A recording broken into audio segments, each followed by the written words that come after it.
Hello and welcome. In today's lesson, we'll study saddle path equilibrium, a key concept that appears whenever we analyze non-linear differential equations in economics.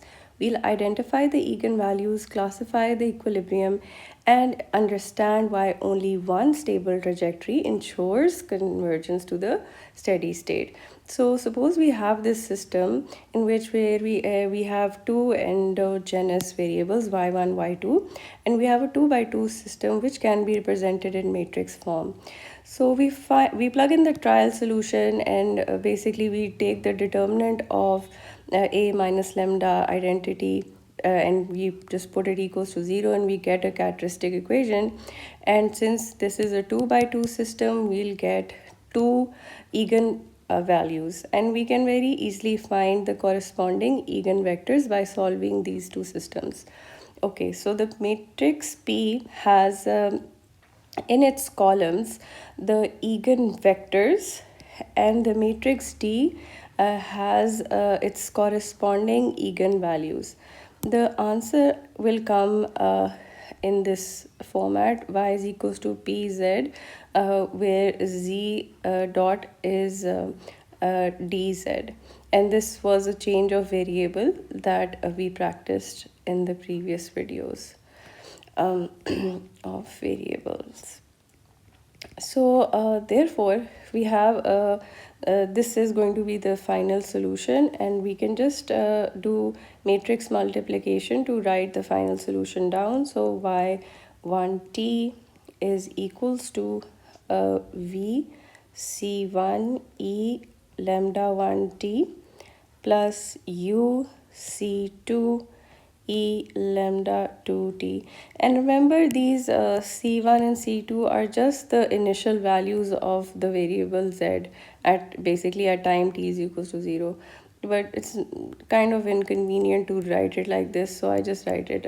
It's just a constant. It's just a constant.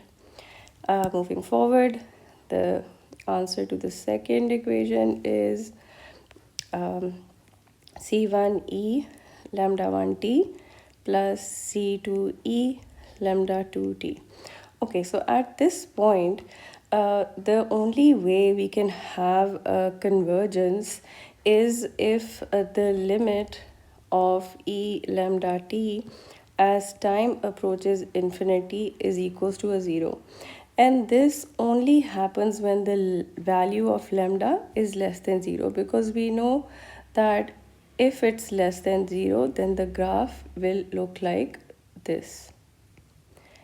And if the value of lambda is positive, then the actually it's going to explode then. So if lambda is positive, then it's just going to explode and diverge to infinity when lambda is greater than 0.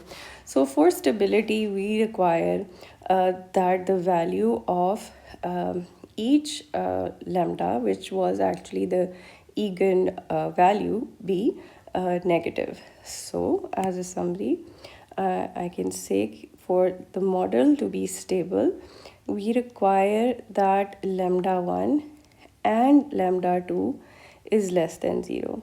And you can also write other conditions like the matrix A, the determinant should actually be greater than 0, and the trace of the matrix A should be less than 0. Remember, the trace is just the sum of the diagonal entries. So the trace, let me show you here. The trace of the matrix A, if anybody's forgetting, is simply A11 plus A22. And as a recap, I don't mind mentioning the determinant. It's A11 multiplied by A22 minus A21 multiplied by A12. So that's the determinant and that's the trace. So for a stable system, we require that the determinant be greater than 0 and trace be less than 0. What about an unstable system? I just said that the system explodes if the value of lambdas is greater than 0. So that's one indication of unstable equilibrium. And another indication is if the determinant of matrix A is greater than 0, while the trace is also greater than 0. Okay, so the final thing, what our lecture today is about, is what we can call a saddle path. So in a saddle path, one route is going to be unstable while the other will be stable.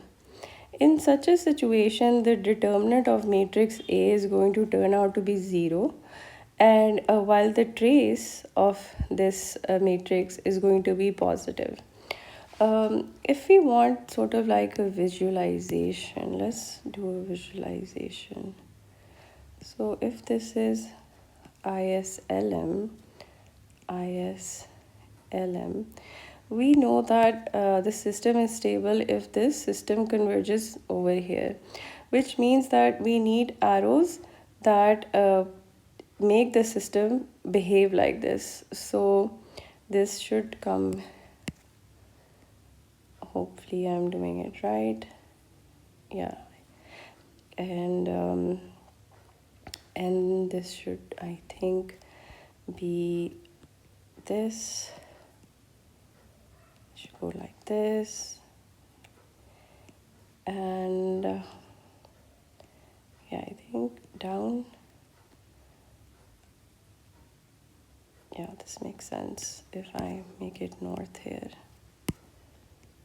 North, and it would make sense if I take it.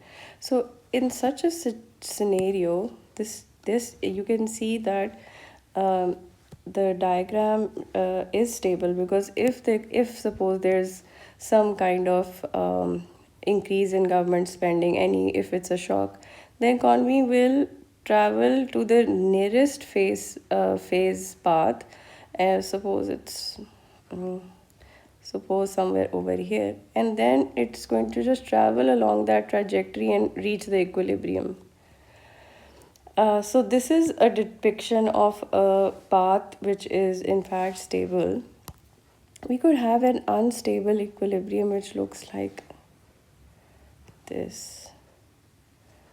So suppose, oops. So we could have an unstable system like this. Something is happening to my app. Okay, I'm just going to leave it like this. And I'm guessing. So let's take it away from the equilibrium. So this is away, away, away, away, away. So this diagram shows an equilibrium which is actually unstable, because if any kind of shock moves us away from this equilibrium, so if there's any shock that gets me to on this side, it's just going to throw me even further away from the equilibrium. If I go over this side, it's going to throw me, the economy is going to diverge even further away from this point. So if the economy is over here, it's going to be fine. But if any kind of shock moves it away from this equilibrium, the natural course is not going to be back at the equilibrium. It's actually going to diverge further away from the equilibrium.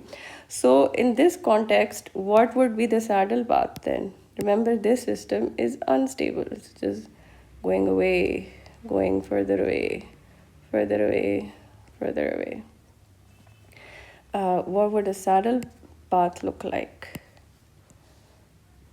Let's make one. Let's suppose we have positively sloped ISLM curves, and then we can have a stable one route which is stable, and the other routes which is unstable. So these are the unstable ones that are actually driving me away. So this takes me towards the equilibrium, and these take me further away. So this is the route that's causing divergence, because it takes me away from the equilibrium. Whereas this root, or this value of this eigenvalue, brings me closer to the equilibrium. So what is the steady path equation that what is the equation that we're looking for? So if this was the ISLM, then the steady path is actually this path. So the path at which the economy travels to get back to the equilibrium after any kind of shock which takes the economy only on this side, only on this region. So it sort of has the capacity to come back to the equilibrium only in these two scenarios. So the saddle path is this line. Actually, I don't like the shaded region. So this is the saddle path. And the question is to find the saddle path equilibrium equation. So mathematically, we're just finding this, the equation of this line. As you can see, it's a linear line, right? So if it's a linear line, so it should have, it should be sort of in this format: y is equals to mx plus c. So it won't have, or it could actually just be of this form: y is equals to mx, if it doesn't have any y-axis intercept, if it's just going like this. Okay, so coming back to the question that we were doing, let's suppose we have a situation in which one eigenvalue is stable and the other one is unstable. So we can just, because lambda 1, lambda 2 are arbitrary, we can assume anything. So suppose lambda 1 is greater than 0. So this is the problem. And lambda 2 is less than 0. So what we can do is we can eliminate the impact lambda 1 has by making the C1 inoperative. So we can make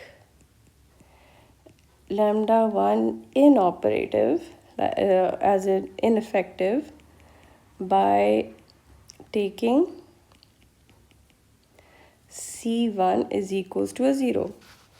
So at time t is equals to 0, this becomes, remember, e power 0 is equals to a 1.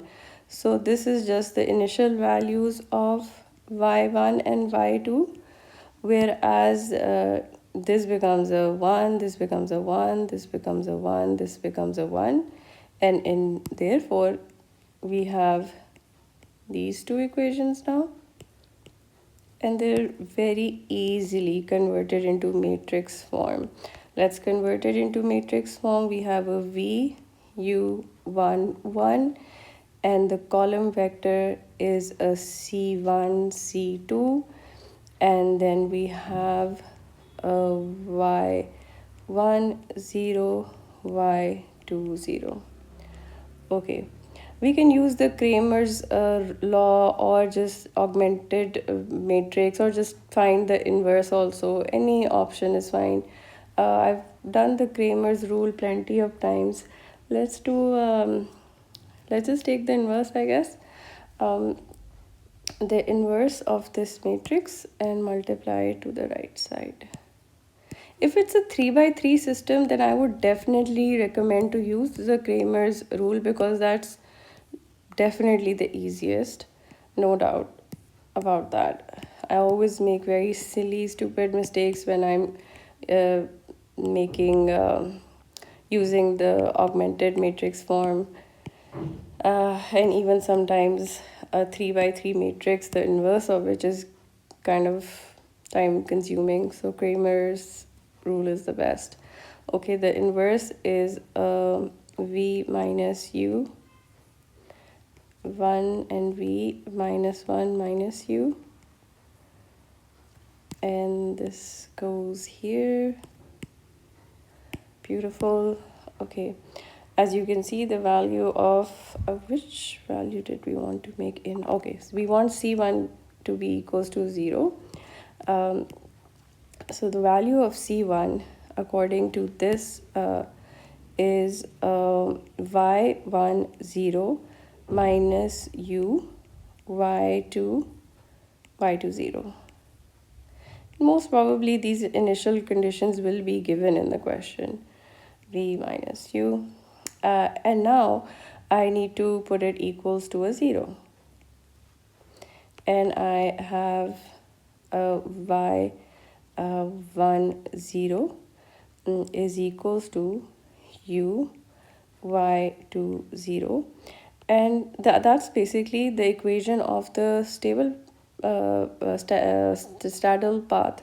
So the saddle path, suppose actually whatever whatever variable we have, let's just take y1t on the vertical axis and y2t on the horizontal axis. The stable path actually is going through the origin, and it has slope equals to a u. So the steady path equation is a y1t is equals to u y2t. And remember, the solution will not actually be very different if the system was not homogeneous. Remember, the question that I was just solving was a completely homogeneous equation. But suppose even if it wasn't, so even if there was some kind of particular solution, the method actually still remains the same. So if you've understood that, you'll understand a system which has a particular solution added. Suppose this is a particular solution to the first, and suppose that this is a particular solution to the second, and I'm just saying it's a non-homogeneous system. Therefore the general solution is the homogeneous plus the particular, and we have a system very similar to the one that we had before. We are going to put t is equals to 0, and then we're going to convert the system in matrix form. So again, that's not going to be much of an issue, because this becomes the initial value at 0. Remember, e power 0 is equals to a 1. So this disappears, this disappears, this disappears, this disappears. And then, since we have to find the value of c1 and c2, the matrix that we have left is v1 u1 and c1 c2, and these are just going to be left here, but it's going to be a column now. This is also going to be a column. Voila, quite easy. It's quite fun actually to convert a system of equations into matrix form. Okay, so what this actually kind of collapses into the same system, but this time we have equality here, and we have instead just a y 1 naught, we have a y 1 naught minus y1 bar, y2 at 0, y bar 2. See, so the only difference is this kind of deviation from the long run equilibrium. So the only difference in such a system is that over on this side, we have the deviation from the long run equilibrium. Okay, again we take the inverse, which was inverse of a 2 by 2 matrix is just procedural, it's not difficult. Once you memorize it, it's pretty much easy because you just have to write it down. Okay, so now we're very close to finding the saddle path. C1 should be equals to a 0. So C1 in this scenario is a y1 at 0 minus y1 bar and minus u into y2 initial value minus y2 long run value over a v minus a u is equals to a 0. And therefore we have a y1 0 minus y1 bar is equals to u y2 0 minus y2 bar. And yeah, that's it. That is the saddle path. So instead of taking time is equals to 0, we just write it t, and then we have an equation of yt in terms of y2, which has intercept. This is the intercept, and this is the slope u y2. So this is a linear line with an intercept which is non-zero, and it has a slope. It's the same as before. So this brings about the end of this lesson. As a recap, we have identified the eigenvalues, we classified this equilibrium as saddle and traced the unique stable path that this system must follow. This concept will keep appearing in dynamic models, so just make sure that your intuition about this is strong. And that's enough for today. Thank you for watching, and I'll see you in the next lecture. Take care.